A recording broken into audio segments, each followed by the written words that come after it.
வாழ்க வளமுடன். ஹாய் சகோஸ், இதயம் மீட்டும் மெல்லிசை போல உங்கள் மனதை மயக்கப் போகும் எழுத்தாளர் தீபா பாபு அவர்களின் கற்பனை சிதறல்களுக்குள் நம் பயணத்தை தொடங்கலாமா? நெஞ்சில் வண்ணம் தீட்டுகிறாய். அத்தியாயம் 14. இவள நான் அரெஸ்ட் பண்ணிடுவேனா? அப்படின்னு தப்பு செஞ்சிட்டாவ என்ற குழப்பத்துடன் பெண்ணின் முகத்தை ஆராய்ந்தவன், சும்மா விளையாடாம விஷயம் என்னன்னு சொல்லு என்றான் அதட்டலாக. நான் விளையாடல, உண்மையதான் சொல்றேன் என்றவளின் முகத்தில் ரொம்பவே சோகம் அப்ப இருந்தது. திலீப் கயலையே ஆராய்ச்சியாய் பார்வையிட தனது மன வருத்தத்தை மெல்லிய குரலில் வெளியிட்டாள் அவள். எங்க வீட்டுல நானு அண்ணா 2 பிள்ளைங்கதான். உலக வழக்கம் போல மகளான அப்பாவோட செல்லம். கடைக்குட்டிங்கிறதுனால ரொம்பவே துரு துடுக்குத்தனமும் வாயும் கூட சின்ன வயசுல இருந்தே அதிகம். அதை எல்லாருமே ரசிக்க மாட்டாங்களே. அப்பாவும் அம்மாவும் பெத்தவங்கன்றதுனால என்னோட செயல்களை அப்படியே பாசத்துல ஏத்துக்கிட்டாங்க. அப்பவும் அம்மா சின்ன சின்னதா கண்டிப்பாங்க. அப்பப்ப என்ன அதட்டி உட்கார வைப்பாங்க. ஆனா அண்ணாவுக்கு சின்ன வயசுல இருந்தே என் மேல கொஞ்சம் வெறுப்பு தான். அவனுக்கு எனக்கும் வயசு வித்தியாசமும் அதிகம். மூத்தது கோழன்ற மாதிரி அவனுக்கு எதுலயும் ஏன் அளவுக்கு துணிச்சலும் இருக்காது. படிப்பும் சுமார் ரகம்தான். நான் எல்லாத்திலயும் சுட்டியா இருந்து பெயர் வாங்கி கொடுக்கறது அதுல பெருமைப்படுற அப்பா அண்ணாட்ட சலிச்சுக்குவாரு. உன்னை விட சின்ன பொண்ணு எப்படி புத்திசாலியா இருக்கா, நீ தத்தியா இருக்கிறேன்னு குறை சொல்லுவாரு. அப்பெல்லாம் அது எனக்கு கர்வமா இருக்கும். அண்ணாவோட நிலையில இருந்து அவனோட வருத்தங்களையும் கோபத்தையும் புரிஞ்சுக்காம, அப்படி இல்லனா அது புரிஞ்சுக்கிற வயசும் இல்லையே என்று பெருமூச்சு விட்டு சிறிது நேரம் வெளியே வெறித்தபடி வந்தாள் கயல். இப்படியே போயிட்டு இருந்துச்சு எங்களோட வாழ்க்கையில. என்னோட பிடிவாத குணத்தால அந்த கோர சம்பவம் நடந்து எங்க குடும்பத்தையே நிலக்குலைய வச்சுது. அப்போ நான் 6th ஸ்டாண்டர்ட் படிச்சுட்டு இருந்தேன். என்னோட ஃப்ரெண்ட் ஒருத்தி தன் குடும்பத்தோட பழவேற்காடு சுற்றுலா போயிட்டு வந்ததை பத்தி என்கிட்ட ரொம்பவும் பேத்திக்கிட்டா. உடனே எனக்கும் அங்க போக ஆசை வந்தது. என் அப்பாட்ட சொன்னேன்.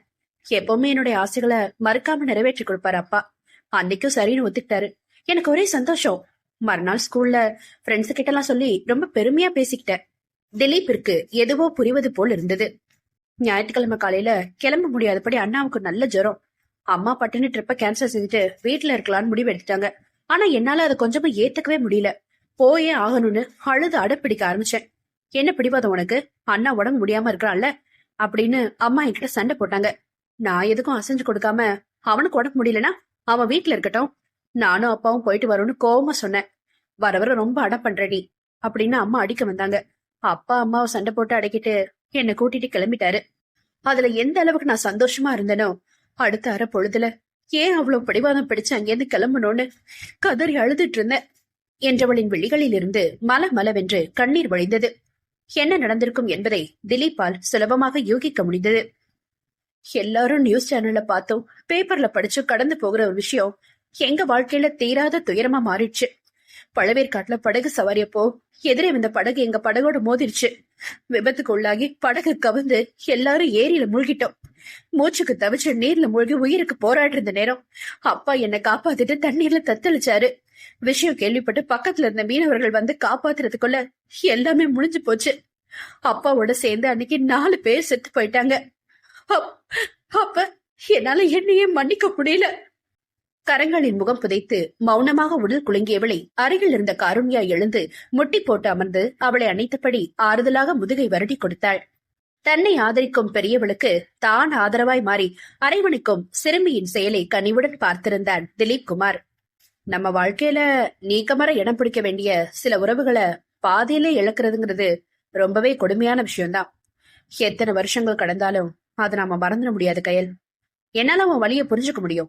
ஏன்னா நானும் தகப்ப இல்லாத பிள்ளைதான் என்க அவள் அவனை அதிர்ச்சியுடன் நிமிர்ந்து பார்த்தாள். வருத்தமாக புன்னகைத்தவன், என் அம்மாவும் உன்ன மாதிரி சிங்கிள் பேரண்டா தான் என்ன வளர்த்தாங்க. அதனால வந்த பரிவோ எதுவோ உன்கிட்ட எப்பவுமே என்னால கடுமை காட்ட முடியல என்று இலகுவாக தோள்களை குலுக்கினான். என்று தலையசைத்துக் கொண்டவளை பார்த்து, சோ உன் அப்பாவோட இழப்பு உன்னுடைய அம்மா அண்ணன் இருந்து உனக்கு எதிரா வெறுப்ப தூண்டி விட்டுருச்சு இல்ல என்றான் திலீப் சரியாக. அதோட என் அப்பாவோட இழப்பு எந்த அளவுக்கு எனக்கு வேதனையும் வலியும் கொடுத்ததோ அதே அளவுக்கு குற்ற உணர்வையும் தூண்டிவிட்டு ரொம்ப பெரிய மன உளைச்சலையும் கொடுத்தது. ஏன் சுயநலத்துல அம்மா அண்ணாவோட வாழ்க்கையும் பாதிக்கப்பட்டது எனக்கு வளர வளரத்தான் புரிஞ்சுது. என்னோட பிடிவாதம் தான் அப்பாவை கொன்னுடுச்சுன்னு வாய்க்கு வாய் என்ன கொலகாரின்னு அண்ணா சாடுவான். அந்த வயசுல என்னோட அப்பா இல்லாததையே தாங்க முடியாத எனக்கு அண்ணாவோட சாட்டையடி வார்த்தைகளும் அம்மாவோட ஒதுக்கவும் மனச ரொம்பவே பாதிச்சிருச்சு. எப்படியோ எல்லாத்தையும் கடந்து வந்த. வாழ்க்கையில பட்ட அடி என்னுடைய துடுக்குத்தனத்தையும் பிடிவாதத்தையும் அடகு செஞ்சுச்சு. ஆனா துணிவை மட்டும் கைவிடல. அதை விட்டா சுத்தி உள்ள சமூகம் தங்களோட வசதிக்கு என்ன சுயநலமா பயன்படுத்தி மண்ணோட மண்ணா புதைச்சிடுவாங்கன்றது என் அறிவு கேட்டதுனால விழிப்போடு இருந்தேன். ஓ, அதான் என்கிட்டயும் அவ்வளவு துணிச்சலா நடந்துக்கிறியா? திலீப் கேலியில் உங்களுக்கு ஒன்று தெரியுமா என்று தன் மனதில் அவனை குற்றவாளியாகி தான் தீர்ப்பெழுதிய கதையை கண்கள் மின்ன கயல்விழி கூற அவனோ அவளை முறைத்து பார்த்தான். அசடு வழியே சிரித்தவனிடம், ஆமா, அன்னைக்கு ஸ்டேஷனுக்கு வந்தாங்களே வித்யா, அவங்க உன்னோட க்ளோஸ் ஃப்ரெண்டா என்று கேட்டதுதான் தாமதம். உற்சாகமாக பேச ஆரம்பித்து விட்டாள் கயல். ஆமாமா, என்னோட பெஸ்ட் ஃப்ரெண்ட், ஸ்கூல் மேட் தான் அவ. நடுவுல அப்பா இறந்து போனதோ வீடு மாறிட்டோம். அதே போல அண்ணா காலேஜ்ல சேர்றதுக்கு என்னை தொடர்ந்து பிரைவேட் ஸ்கூல்ல படிக்க வைக்க முடியாதுன்னு கவர்மெண்ட் ஸ்கூல்ல சேர்த்து விட்டாங்க. இடையில 6 வருஷம் அவளுடைய நட்பு விட்டு போயிடுச்சு. அப்புறம் திரும்பவும் காலேஜ்ல தான் அவளை பார்த்தேன். அதுக்கப்புறம் இன்னைக்கு வரைக்கும் ரொம்பவே நெருக்கமான நட்புல தான் இருப்போம். ஆக்சுவலி என்னுடைய பழைய திருத்திருப்ப அவளும் காரும் தான் மீட்டெடுத்தாங்க. இன்னும் எத்தனை வருஷத்துக்கு தான் இப்படியே வருத்தமா இருப்ப? மகளோட அந்த நிலைமைக்கு தான் தான் காரணமாயிட்டோமேனு உன் அப்பாவோட ஆத்மா எவ்வளவு வேதனைப்படும்னு அவ அறிவுரை கூறவும் தான் என்ன கொஞ்சம் சமாதானப்படுத்திக்கிட்டேன். அதுக்கப்புறம் என்னுடைய குற்ற உணர்வுல இருந்து விடுபட்டு எனக்கு பிடிச்ச மாதிரி வாழ்க்கையை மாத்திக்கிட்டு சந்தோஷமா வாழ ஆரம்பிச்சேன். புன்னகை முகமாக இருந்தவளை கண்ணாடியில் ஓர பார்வை பார்த்து, ஆமா, எத்தனை கதை சொல்லும் பொழுது நடுவுல பாப்பா பத்தி ஒரு வார்த்தை சொன்னியே, அதெல்லாம் நம்பப்படியாவா இருக்கு என்றாள் திலீப் தீவிரமாக. என்ன என்று புரியாமல் கேட்டாள் அவள். இல்ல, ரொம்பவும் சமத்து பிள்ளைய அமைதியா இருந்தவள இவ்வளவு குருவா மாத்தி வச்சிருக்கிறது நீதானே? அப்புறம் அவ உன்ன மாத்திரான்னு சொல்றியே, அத சொன்ன. அவன் சீண்டலில், ஹலோ, நான் மூடியா இருந்தா குழந்தைக்கு எப்படி மகிழ்ச்சியான சூழ்நிலையை கொடுக்க முடியும்? அதனாலதான் அவளை கலகலப்பா மாத்துறதுக்கு தான் நான் இப்படி மாறி போனேன் என்றாள் பெண் கோபமாக. திலீப் பதிலின்றி சாலையில் கவனம் பதித்து மௌன புன்னகையுடன் வாகனத்தை சிரித்துக் கொண்டிருக்க, என்ன பதில காணோம் என்றாள் கயல் வெடுக்கென்று. ஒன்னும் இல்ல, உன் பேச்சுல நான் டேஞ்சர் ஜோன்ல இருப்பது புரிஞ்சிருச்சு, அதான் அமைதியாயிட்டேன் என்றான் அவன் கள்ள சிரிப்புடன். என்ன வளர்றான் அவன் என்று யோசித்தவளுக்கு அவனின் வம்பு பேச்சு புரிய உதடுகள் மெல்ல முருவளித்துக் கொண்டது. அந்நேரம் திலீப்பின் கைபேசி பாட்டு சேர்க்க திரையில் அம்மாவின் பெயரை பார்த்தவன் காரின் வேகத்தை குறைத்து சாலை ஓரமாக மெல்ல செலுத்தியவாறு ப்ளூடூத்தில் இணைப்பை ஏற்றான். அம்மா, ஆமா, கள்ளக்குறிச்சி பக்கம் வந்துட்டோம். இன்னும் 2 மணி நேரத்துல சேலம் ரீச் ஆயிடுவோம். வீட்டுக்கா? டிஃபன் டைம் ஆயிடுச்சுதா, நாங்க வழிய பாத்துக்கிறோமே. இல்லம்மா, உங்களுக்கு சங்கடமா இருக்குமா? சரிம்மா, ரொம்பவும் அழுத்துக்காதீங்க. நான் முடிஞ்சா நடுவுல வீக் டேஸ்ல ஒரு நாள் வரேன். சொன்ன கேட்க மாட்டீங்களே. சரி, நான் பேசிட்டு சொல்றேன். தன் அம்மாவிடம் சலித்தவாறு இணைப்பை துண்டிப்பவனை யோசனையுடன் பார்த்தாள் கயல்விழி. என்னாச்சு? அம்மா என்ன சொல்றாங்க? வீட்டுக்கு டிஃபன் சாப்பிட வர சொன்னாங்க.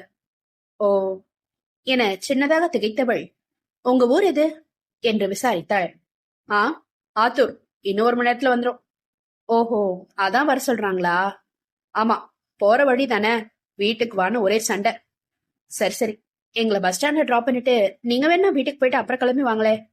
தனக்கு யோசனை குறுபவளை பற்களை கடித்து பார்த்தவன், ஏன் என் அம்மாட்ட நான் இன்னும் 2 திட்டு வாங்குறதுக்கா என்று முடித்து விட்டு, அவங்க உங்களையும் தான் வீட்டுக்கு அழைச்சிட்டு வர சொல்றாங்க என்றான். எனது நாங்களா? எப்படி என்று தயங்கினாள் பெண். அதத்தான் நானும் சொன்னேன். உடனே அந்த பொண்ணுகிட்ட போன கொடு, நானே பேசுறேன்னு அதட்டுறாங்க. திலீப்பை விழிவிழித்து பார்த்தவள், இப்ப என்ன செய்யறது என்றாள் கலவரமாக. அதான் எனக்கு புரியல. ஒண்ணு நம்ம வீட்டுக்கு போகணும், இல்லனா நீ அம்மாட்ட போன்ல பேசி சமாதானப்படுத்த முயற்சி பண்ணு. என்னது, நானா? பதற்றத்தில் எச்சிலை விழுங்கியவள் லேசாக உதட்டை கடித்து யோசனையில் ஆழ்ந்தாள். வேறு வழியே இல்லையா? நான் தான் ஒரு மாத்து வழி உனக்கு சொன்னேனே என்று இழுத்தான் திலீப்.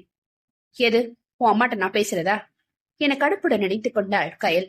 சிறிது நேரமாக அவஸ்தையாய் நெளிந்து கொண்டு வருபவளை கண்ணாடியில் நோட்டமிட்டவன், சரி, அம்மாட்ட நானே சண்டை போட்டு இதை அவாய்ட் பண்ணிடுறேன் என்று அலைபேசியை எடுக்க கை நீட்ட வேகமாக தடுத்தாள் பெண். இல்ல, வேண்டாம் வேண்டாம், எங்களால உங்களுக்கு சங்கடம் வேண்டாம், நாங்க வர்றோம். Are you sure?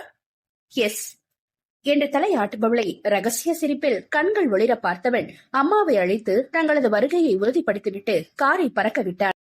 நட்புகள் எல்லாரும் நம்ம சேனலை மறக்காம சப்ஸ்கிரைப் பண்ணுங்க, கதையை கேளுங்க, லைக் பண்ணுங்க, கமெண்ட் பண்ணுங்க, பிடிச்சவங்க ஷேர் பண்ணுங்க. நன்றி.